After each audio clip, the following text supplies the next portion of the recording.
How to view Snapchat message history. Hey everyone, welcome back to our channel, The Solution Guy. In today's video, I'll simply show you how you can view your Snapchat message history. So just make sure to watch the video till the end.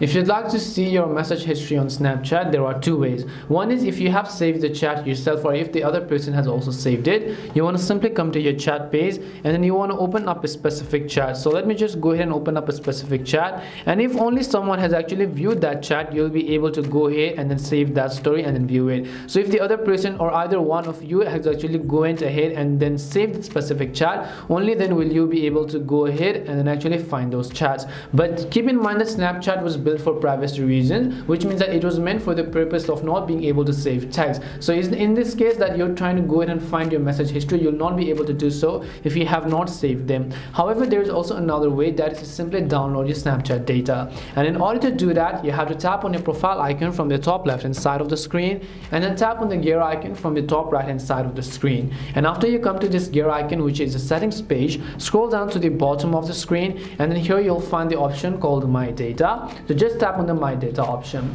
Now keep in mind that sometimes when you download My Data and then request Snapchat to download all of your data, you may or may not be able to go ahead and then receive all of your data. But keep in mind that in most cases this is going to work, and though the conversation may not appear within the Snapchat, you'll at least have it in some kind of file after Snapchat mails it to you. And that's basically how you can find out your Snapchat message history. We hope the video was really helpful, and if it did help you, make sure to leave a like and subscribe to our channel. If you have got any more questions, feel free to leave them down. Thank you very much for watching, and see you soon in our next video.